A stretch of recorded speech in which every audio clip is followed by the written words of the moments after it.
confirmed number of new coronavirus cases reported in Los Angeles County in the last 24 hours is 1,113, with 4 additional deaths. Here in Torrance, no additional cases and no new deaths were reported.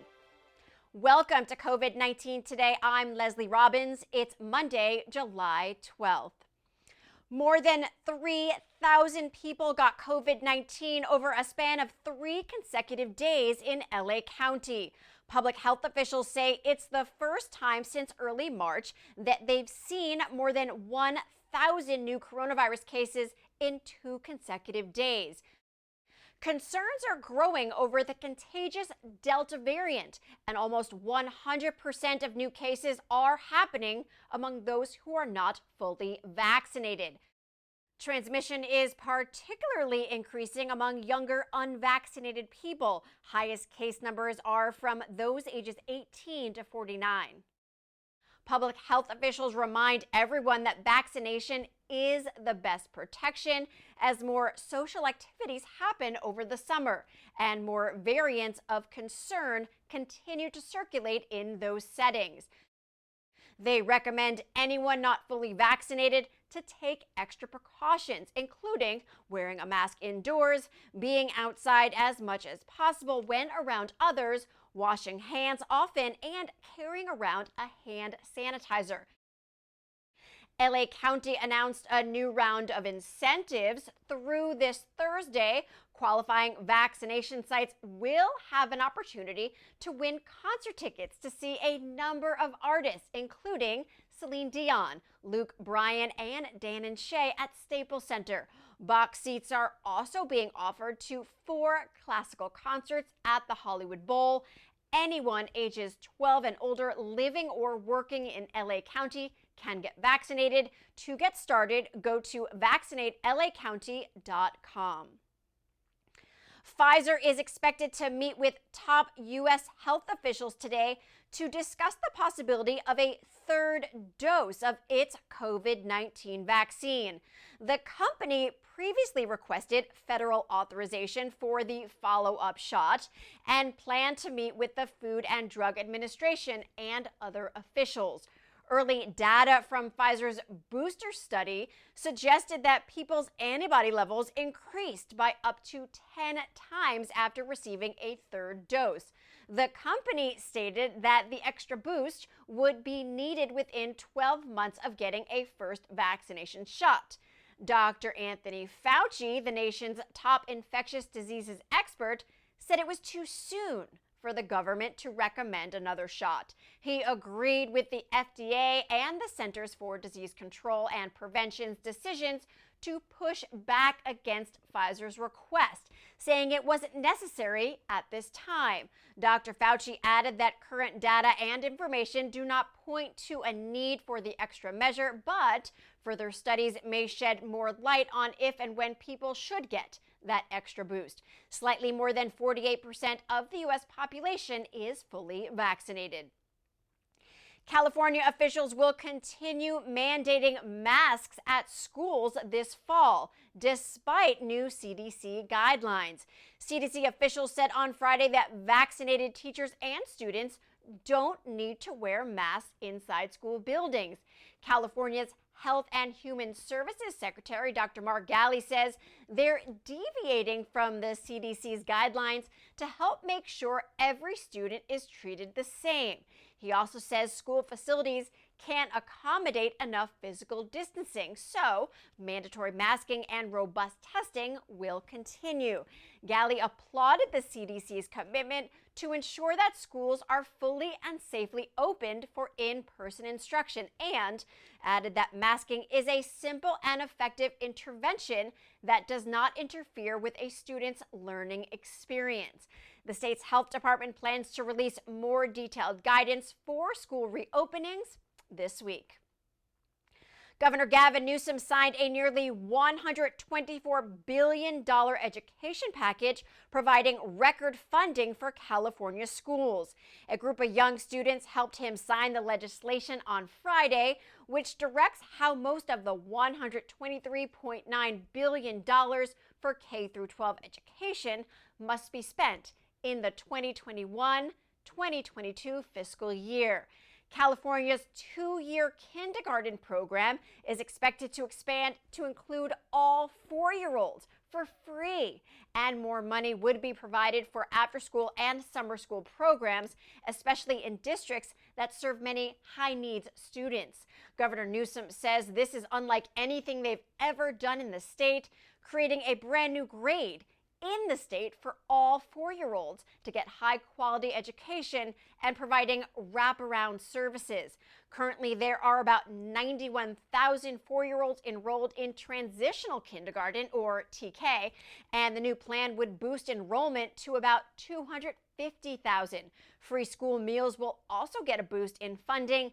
$54 million will be allocated for this year and $650 million in future years. Governor Newsom has said the funding focuses on helping to address inequities that the pandemic exposed, including providing mental health services to help children dealing with depression and trauma, and hiring more teachers in an effort to lower teacher-student ratios. Millions of families across the U.S. will begin to receive their child tax credit this week from the Internal Revenue Service. Payments can be up to $300 a month for each child that is less than 6 years old, and $250 for kids ages 6 to 17. These checks are not additional payments, but are partial advances on the credit those taxpayers would have received when filing their taxes for 2021. The IRS explains that they'll pay half the total credit amount in advance monthly payments starting July 15th until the end of the year. Families can claim the other half when filing their taxes next year. The changes apply to the 2021 tax year only, and payments will be made automatically to those who qualify based on past tax returns. Roughly 39 million households should expect these checks, covering roughly 88% of all children in the U.S. The Biden administration, the IRS, and community organizations across the country are trying to reach more low-income families who did not qualify for previous credits. About 5 million families are estimated to be eligible for these advance payments and may not be aware of it. Government officials say they haven't filed their returns in recent years. Community groups are trying to locate and educate these parents to file their returns or register on the IRS website. The heat wave continues as the state faces another flex alert. From 4 to 9 p.m. tonight, the California Independent System Operator is asking Californians to conserve as much electricity as possible to help stabilize the state's electric grid. Now that means set your thermostats to 78 degrees or higher, refrain from using major appliances such as washing machines and dryers, and turn off all unnecessary lights during this time. The flex alert comes as record-breaking temperatures and dangerous wildfires sweep through parts of California. Over the weekend, the fast-moving bootleg fire in Oregon knocked out transmission lines that carried electricity into California. It reduced power supplies by as much as 3,500 megawatts and remained unreliable today. As the heat wave continues, the National Weather Service Los Angeles shares that dozens of stations across the state reported record temperatures since June 1st. They also warn Angelenos that it will be very hot across the interior of Southwest California through today, and critical fire danger remains possible. Well, we are on track for another record-breaking fire season. More than twice as many acres burned throughout California during the first 6 months of 2021 than during the same time period last year. The state also saw hundreds more fires than in 2020, and fire officials say we're just now entering the most dangerous months for wildfires. Extreme heat and dry terrain create treacherous conditions for rapid spread should more fires erupt. About 4,600 fires burned 74,000 acres across California between January 1st and July 4th of this year. The sugar fire scorched more than 83,000 acres as of Sunday, making it the largest fire so far this year in California. It was sparked by lightning in the Plumas National Forest and forced 3,000 people to flee their homes in Plumas and Lassen counties. Fire officials say while last year was the worst wildfire season California has seen, with more than 4 million acres burned, there is potential to surpass it this year. September and October have historically been the worst months for large, devastating wildfires. Fire officials worry that dry weather and no significant rain in the forecast for the coming months could lead to a busy season. Extreme drought conditions also led Governor Gavin Newsom to ask Californians to voluntarily cut back on water consumption by 15%. Billionaire Richard Branson's childhood dream of becoming an astronaut has been fulfilled. 3, 2, 1, release, release, release. Clean release. Ignition. Branson became the first person to enter space aboard a rocket that was developed by his company, Virgin Galactic. The supersonic space plane launched from New Mexico Sunday morning with Branson and a handful of crew members. The suborbital test flight intended to demonstrate that the space plane is ready for passengers.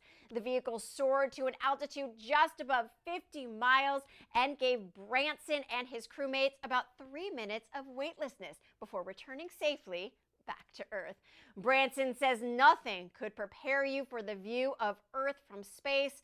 The 70-year-old also said space is for all humanity and offered the public a chance to win 2 seats on one of the first Virgin Galactic flights to space. You can enter for a chance to win the out-of-this-world opportunity by following the link on Branson's tweet. Branson's flight came just 9 days before Amazon billionaire Jeff Bezos' scheduled space flight. Bezos will launch with his own company, Blue Origin, on July 20th.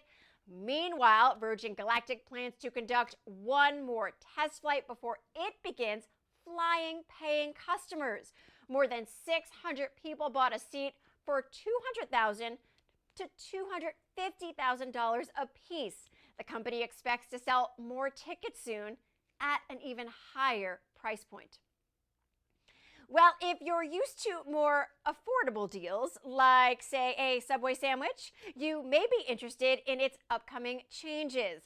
The sandwich chain announced that a new menu will be unveiled tomorrow, and it's so big that more than 10,000 locations, including the restaurants in Torrance, will close early today at 6 p.m. local time to get ready for it. Starting July 13th, all U.S. locations will have more than 20 menu updates, including 11 new and improved ingredients, 6 all-new or returning sandwiches, and 4 revamped signature sandwiches. Subway worked with a panel of world-class bakers over the past 2 years to develop the perfect new bread recipes and baking method as a part of this new launch called Eat Fresh, Refresh. Now, here's the best part. When the restaurants reopen tomorrow, they'll also be giving away up to 1 million free subs from 10 a.m. to noon. The first 50 customers at participating restaurants who ask for a free sub on Tuesday will get a free 6-inch turkey Cali Fresh Subway sandwich. Subway's president of North America, Trevor Haynes, says the company has been making sandwiches for more than 50 years and wanted to give their guests new and improved flavors. Well, one menu item that will not change, yes, is its tuna fish. Subway says the high-quality premium tuna does not need the upgrade. This tuna has been a topic of controversy earlier this year. It was part of a class action lawsuit filed in January that alleged its tuna contains no actual tuna. Well, the chain disagreed and said the 100% wild-caught tuna remains a fan favorite among sub-lovers. The Torrance Police Department will increase enforcement tomorrow with the goal of getting impaired drivers off the road.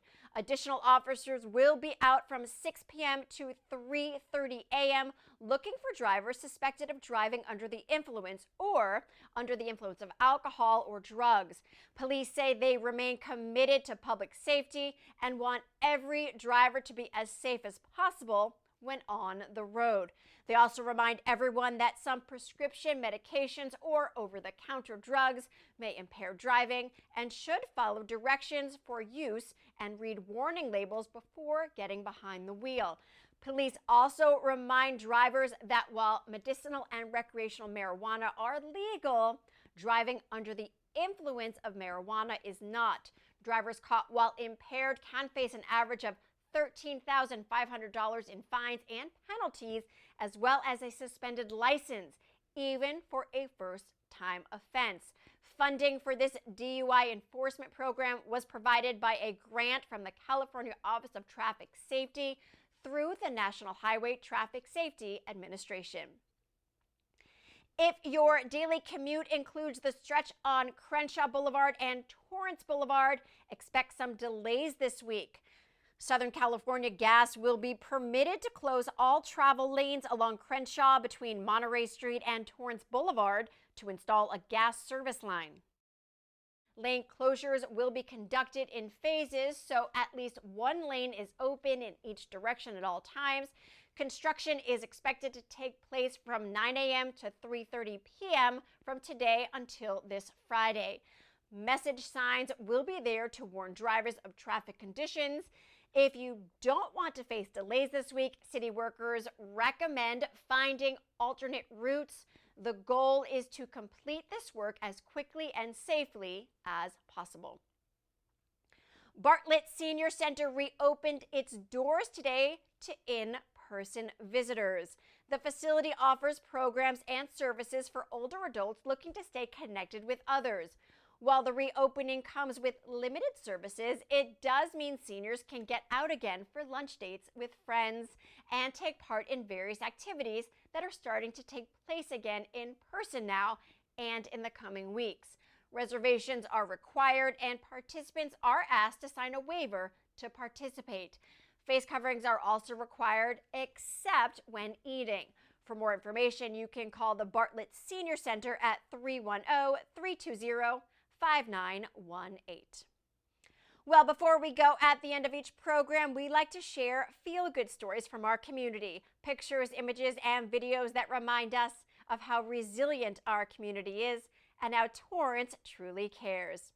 A historic part of our city is open again to the public. The Torrance Historical Society Museum and Archives are back in business. We've got our front door open on Sundays from 1 to 4 through the summer.